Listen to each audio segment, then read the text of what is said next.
Hi guys, Ameya here and welcome to Want to Learn Programming. This is the 25th video in the series Basics of C Programming. In this video, we will look at how to work with functions.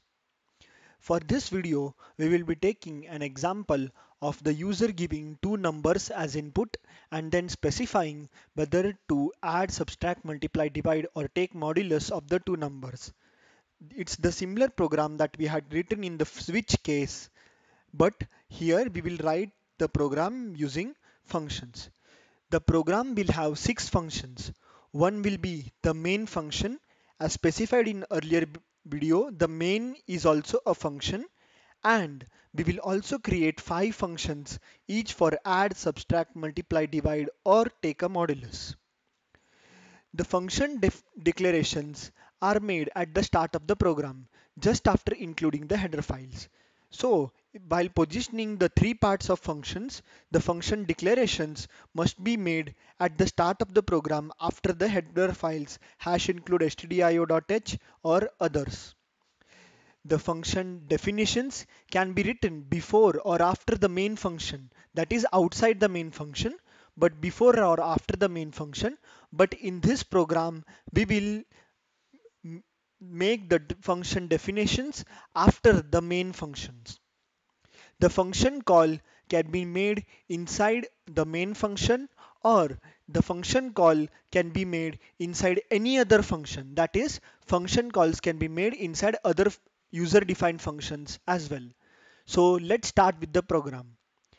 First, we will look at the first part of the program, that is pre-main function program. First, we include the two header files, #include stdio.h and #include stdlib.h. Now, we have to include the five function declarations.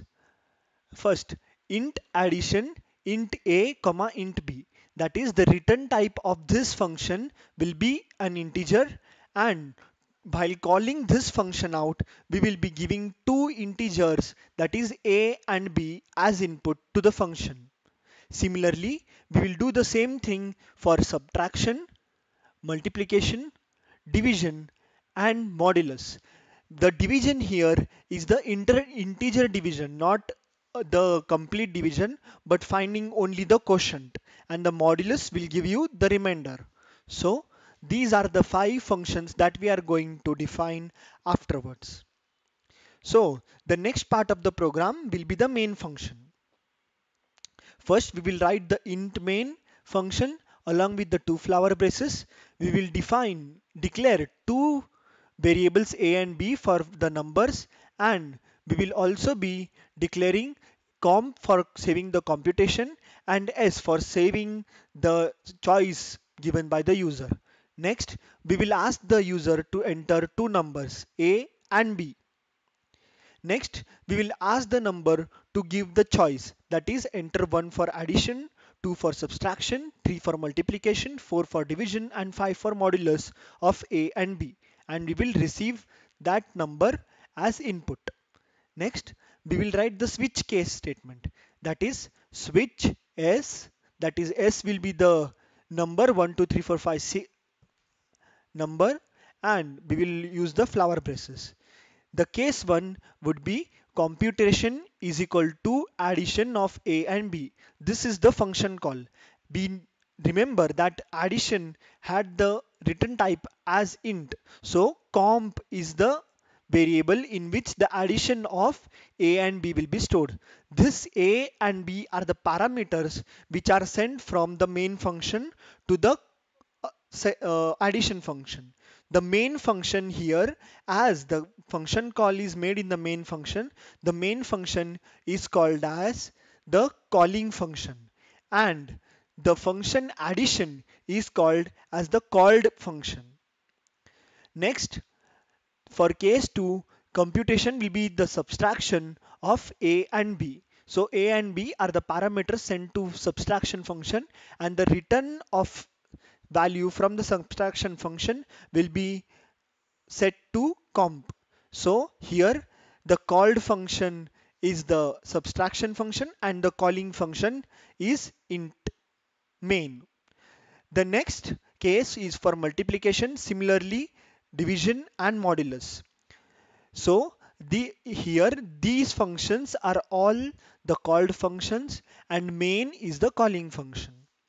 Now we include the default case to tell the user that the selection given is wrong, and we return 0, that is we return the value value to the console.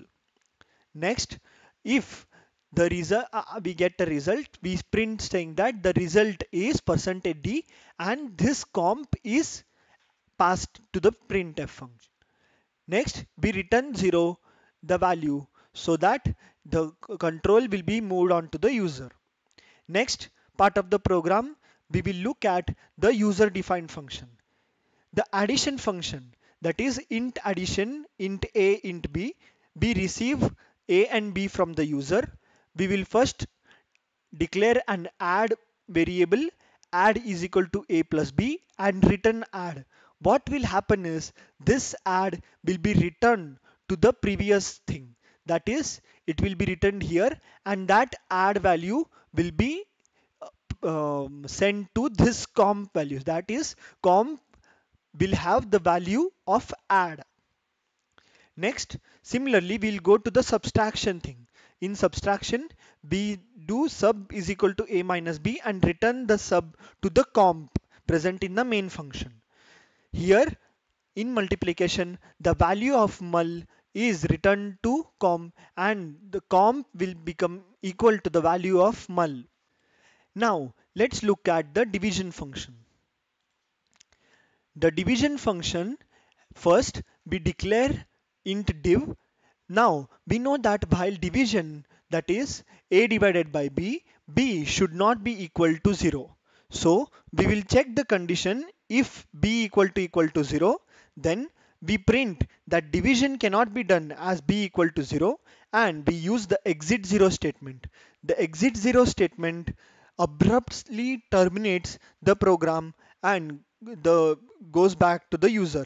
That is, when we use the exit 0 command, the entire program is terminated abruptly.